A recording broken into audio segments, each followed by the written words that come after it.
This is Ravi Jha. आप सभी का स्वागत है आपके खुद के चैनल टारगेट फॉर आईक्यू में।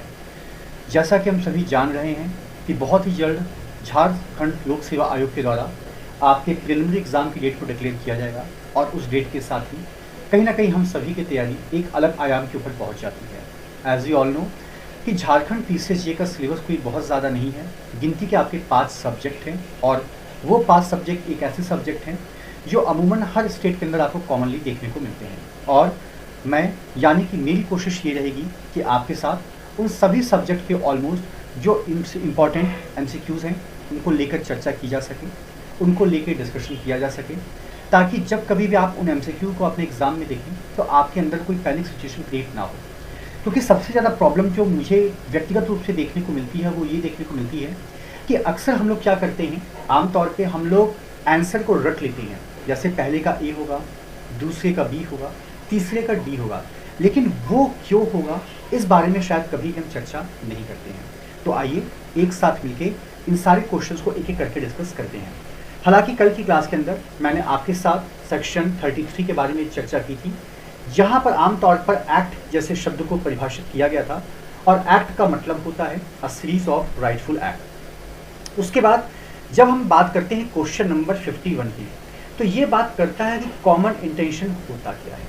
तो जब हम कॉमन इंटेंशन को देखते हैं तो हमें ये लगता है कि ये प्री अरेंज्ड प्लानिंग है। इसका मतलब ये है कि दो व्यक्तियों के बीच में पहले से कोई बातचीत हुई होगी, दो व्यक्तियों के बीच में पहले से किसी चीज़ को लेकर प्लानिंग हुई होगी और उसी का रिजल्ट निकल कर आता है आपका कॉमन इंटेंशन। तो जब कभी भी आपके सामने कॉमन इंटेंशन जैसा शब्द नजर आए तो आप ये मान के चलिएगा कि मीटिंग ऑफ माइंड यहाँ पर एग्जीक्यूट हुआ है। उसके बाद जब हम सेक्शन नंबर 34 की बात करते हैं, आमतौर पे ये बात करता है आपके कॉमन इंटेंशन की और इसका जो कॉन्सेप्ट आपको देखने को मिलता है वो बात करता है रूल ऑफ एविडेंस। और रूल ऑफ एविडेंस क्यों? क्योंकि यहाँ पर एक प्रकार की कड़ी को हम कनेक्ट करने की कोशिश करते हैं, दैट इज कॉल्ड आपका सीरीज ऑफ चेन। उसके बाद अगर हम लोग बात करते हैं to establish section 34 of the IPC, तो आमतौर पे यहाँ पर कहा गया है कि common intention be proved but not overt be proved. इसका मतलब ये होता है कि आमतौर पे कॉमन इंटेंशन को आपको साबित करने की ज़रूरत पड़ेगी। जब तक आप ये साबित नहीं करेंगे कि दोनों पक्ष के बीच में या दो व्यक्तियों के बीच में pre arrange meeting of mind था, तब तक it is very difficult for a prosecution to establish कि there has been a connection which regards to section 34 of the Indian Penal Code. उसके बाद जब हम बात करते हैं तो यहाँ पर भी कॉमन इंटेंशन की पूरी परिभाषा को ही कहीं ना कहीं एक्सप्लेन करने की कोशिश की गई है, जिसमें कहा गया है कि each of such person is liable for that act in the same manner as if it were done by him alone. उसके बाद जब हम बात करते हैं आपके क्वेश्चन नंबर 55 की, तो देखिए यहाँ पर एक प्रॉब्लम आपके सामने रखी गई है। कहा यह गया कि A entered a house to commit theft, old living in the house saw the thief and shouted for help. Neighbors collected the near house and caught hold of thief who was trying to escape. The neighbors gave the thief beating with fist and lathis. The neighbors are liable for. अब सवाल यहाँ पर ये आता है कि यहाँ पर क्या नेबर की कोई लाइबिलिटी बनती है, क्या नेबर्स को यहाँ पर जिम्मेदार ठहराया जाएगा? तो आमतौर पे यहाँ पे अगर हम लोग देखें तो हमें ये पता चलता है कि सिमिलर इंटेंशन कहीं ना कहीं आपको देखने को मिलता है। उसके बाद अगर हम लोग बात करते हैं कि X and Y go to murder Z. X stood on guard with a spear in hand but did not hit Z at all. Y killed Z. X and Y both are liable for the murder of Z. अब सवाल यहाँ पर ये है कि दो लोग हैं X और Y, दोनों इस इरादे से Z की हत्या करने के लिए एक जगह पर जाते हैं, जहाँ पर X ये कहता है कि मैं यहीं पर खड़े होकर चौकीदारी करूँगा ताकि तुम अपना काम बहुत अच्छे से कर सको। हम ये मानकर चलते हैं कि भले ही उसने Z को हिट ना किया, लेकिन उसका इंटेंशन Z को मारने का था, उसकी नॉलेज Z की हत्या कॉज करने की थी। तो हम ये मानकर चलते हैं यहाँ पर जो जिम्मेदारी आपकी Y की बनेगी वही जिम्मेदारी आपकी X की भी बनेगी।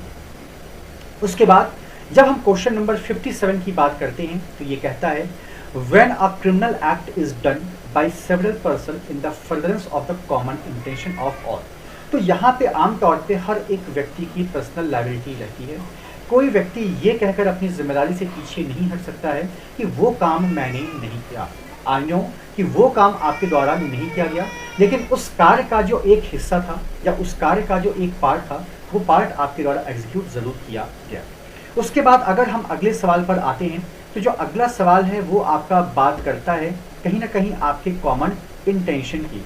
और अगर हम इस सवाल को देखते हैं तो हमें ये पता चलता है कि व्हेन बात करता है कि section 34 of the Indian Penal code regarding a criminal act done by several person in the furtherance of the common intention of all is, तो ये बात करता है कि ये अपने आप में एक रूल ऑफ एविडेंस है, लेकिन ये अपने आप में किसी भी प्रकार के सब्सटेंटिव ऑफेंस को क्रिएट बिल्कुल भी नहीं करता है।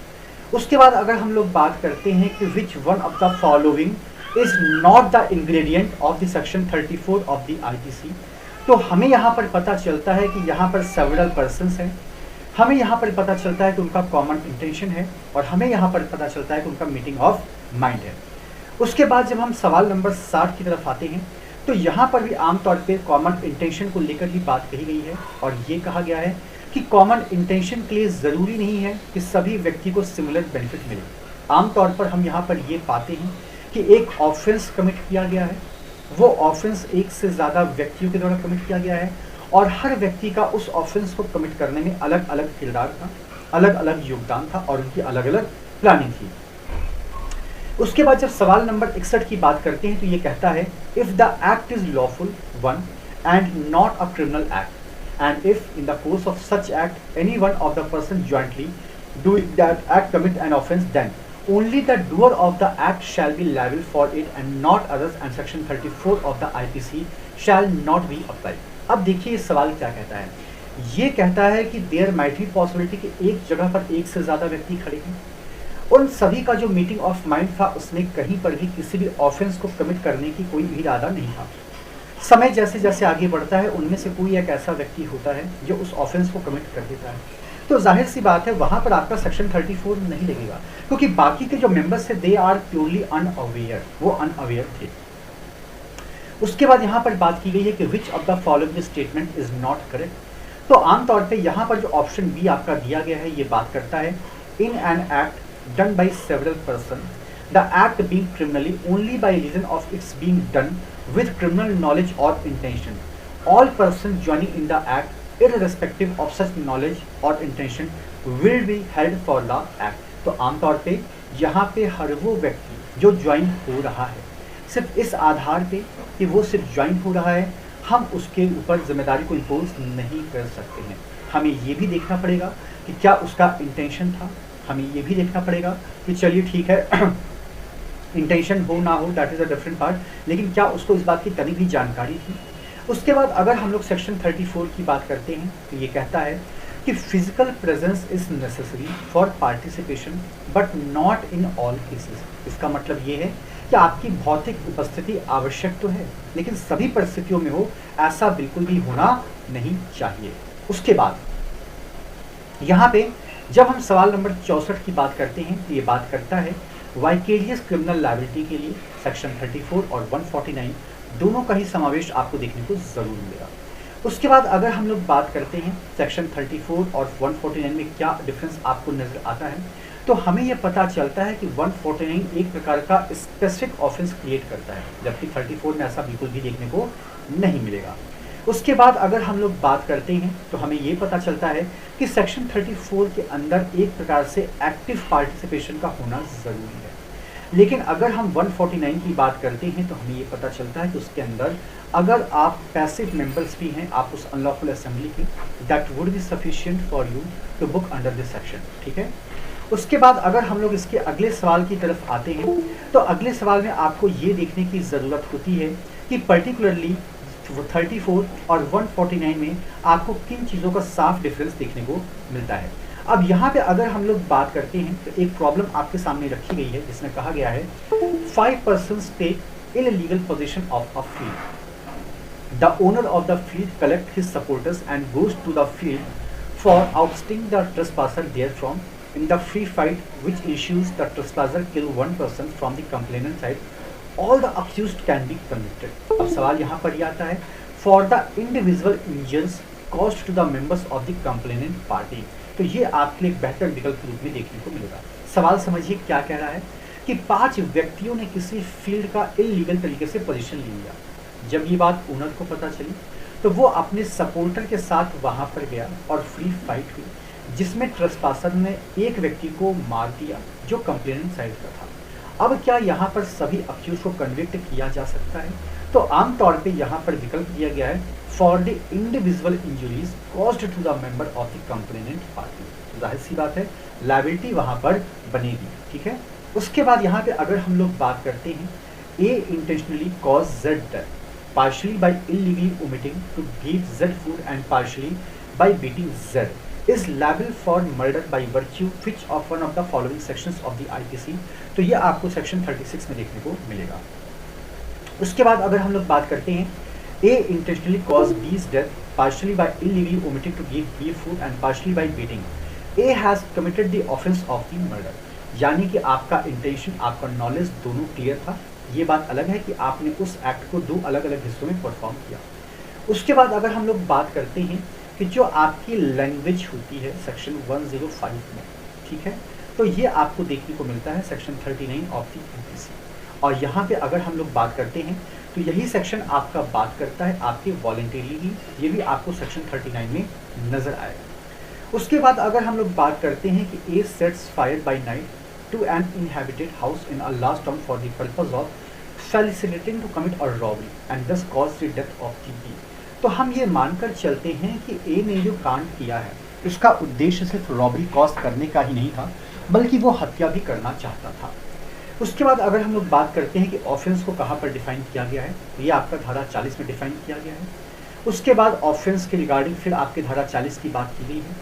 उसके बाद अगर हम लोकल लॉ की बात करते हैं तो इसका तात्पर्य एक ऐसी विधि से है जो इंडिया के एक खास हिस्से या एक भाग के ऊपर ही अप्लाई होता है। उसके बाद अगर हम देखते हैं इल्लीगल शब्द को कहाँ पर डिफाइन किया गया है, तो ये बेसिकली आपका डिफाइन किया गया है सेक्शन 43 के तहत। इसके अलावा अगर हम लोग बात करते हैं कि which of the following word under section 43 of the IPC is not applicable, तो यहाँ पर जो आपका इमोरल शब्द है ये आपका एप्लीकेबल नहीं है। बाकी ये ऑफेंस की परिभाषा के दायरे में आता है, प्रोहिबिटेड बाय लॉ के दायरे में भी आता है और अपने आप में एक सिविल एक्शन का ग्राउंड भी है। उसके बाद अगर हम लोग इलीगल सिग्निफिकेंस की बात करते हैं तो इसके अंदर आपको ये तीनों चीज़ें देखने को मिलती है।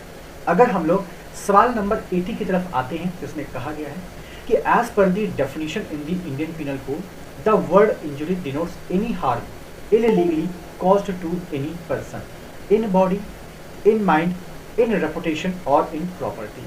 तो अगर हम बात करते हैं तो आमतौर पे ये बॉडी और माइंड दोनों के कंटेक्स्ट में देखने को मिलेगा, क्योंकि यहाँ पर आपके करेक्ट ऑप्शन की बात की जा रही है, ठीक है। तो इंजरी अगर आप बॉडी को कॉज करते हैं, माइंड को कॉज करते हैं, तो दोनों ही चीज़ें आपको देखने को मिलेंगी। उसके बाद अगर हम लोग बात करते हैं कि इंजरी का तात्पर्य क्या होता है, तो इसका तात्पर्य आपके रेपुटेशन से भी होता है, इसका तात्पर्य आपकी बॉडी से भी होता है और इसका तात्पर्य आपके माइंड से भी होता है, क्योंकि कहीं ना कहीं ये सारी चीज़ें आपस में क्या हैं, इंटरकनेक्टेड होती हैं।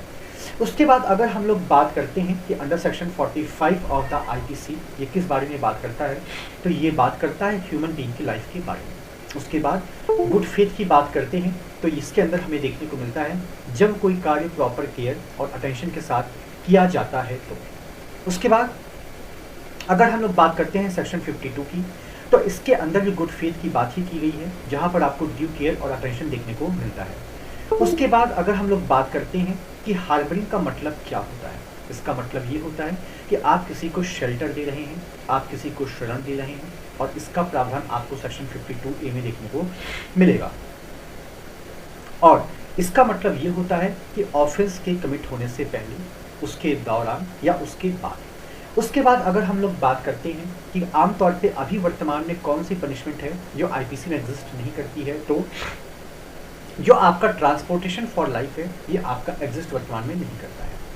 उसके बाद अगर हम लोग बात करते हैं कि identify the punishment which is not prescribed under the category of the punishment in the Indian Penal code, तो आमतौर पे डेथ आपका है, इम्प्रिजमेंट फॉर लाइफ भी आपका है, फोर फीचर ऑफ प्रॉपर्टी भी आपका है, लेकिन simple imprisonment with hard labour आपका नहीं है, या तो सिंपल होगा या तो आपका रिवर्स होगा। उसके बाद अगर हम लोग बात करते हैं कि कितने टाइप्स की पनिशमेंट आपको सेक्शन 53 में देखने को मिलता है, तो उसकी संख्या है टोटल आपकी 5। उसके बाद अगर हम लोग बात करते हैं कि इम्प्रिजमेंट फॉर लाइफ जो था, बेसिकली ये सब्स्टिट्यूट करके आया था ट्रांसपोर्टेशन फॉर लाइफ को, और ये आपका था एक्ट नंबर 26 ऑफ 1955। उसके बाद यहाँ पे अगर हम लोग देखते हैं कि आमतौर पे जो कौन सी ऑफेंस है जिसको अवॉर्ड नहीं किया जा सकता है, डेथ सेंटेंस अवॉर्ड हो सकता है, इम्प्रिजमेंट फॉर लाइफ अवॉर्ड हो सकता है, फोरफीचर ऑफ प्रॉपर्टी भी हो सकता है। उसके बाद अगर हम लोग बात करते हैं कि गवर्नमेंट के पास पावर होती है पनिशमेंट को कम्यूट करने की, तो वो पावर आपको धारा 55 में देखने को मिलेगी। यहाँ पे जिस पावर की हम लोग बात कर रहे हैं, जिस गवर्नमेंट की हम लोग बात कर रहे हैं, उसका तात्पर्य है एप्रोप्रिएट गवर्नमेंट। एप्रोप्रिएट गवर्नमेंट में आपकी केंद्र सरकार भी हो सकती है, आपकी राज्य सरकार भी हो सकती है। उसके बाद अगर हम लोग बात करते हैं तो आपका जो अगला सवाल निकल कर आता है वो बात करता है appropriate government may commute the sentence of the death of an accused person to any other sentence, और इसके लिए उसको अक्यूज्ड की कंसेंट की जरूरत बिल्कुल भी नहीं है। इसके बाद यहाँ पर बात की गई है सेक्शन 57 में कि इम्प्रिजमेंट फॉर लाइफ को अगर हम एक ओवरऑल लेकर चले तो ये कितना होता है, ये होता है आपका 20 साल। और 20 साल का मतलब क्या होता है अगर हम इस सेंस में देखते हैं तो देखिए, इम्प्रिजमेंट फॉर लाइफ के अमूमन हमें 3 मतलब देखने को मिलते हैं। पहले सेंस में हम ये यूज करते हैं कि till the natural life of the person, जब तक वो व्यक्ति जीवित रहेगा, जेल के अंदर रहेगा। दूसरे पार्ट में हम उसको 20 साल कैलकुलेट करते हैं। तीसरे पार्ट में अगर मान लीजिए किसी व्यक्ति को लाइफ इम्प्रिजमेंट की सज़ा मिली और एप्रोप्रिएट गवर्नमेंट उसकी सज़ा को कम करना चाहती है, फिर भी गिरी से गिरी हालत में that person will have to stay behind the bar for a minimum period of the 14 years, फिर भी उसको कम से कम 14 साल तक जेल में बितानी पड़ेगी। तो ये आईपीसी के कुछ एमसीक्यूज हैं जिसको लेकर आपके साथ मैंने चर्चा की। आप सभी का टारगेट फॉर आईक्यू से जुड़े रहने के लिए तहे दिल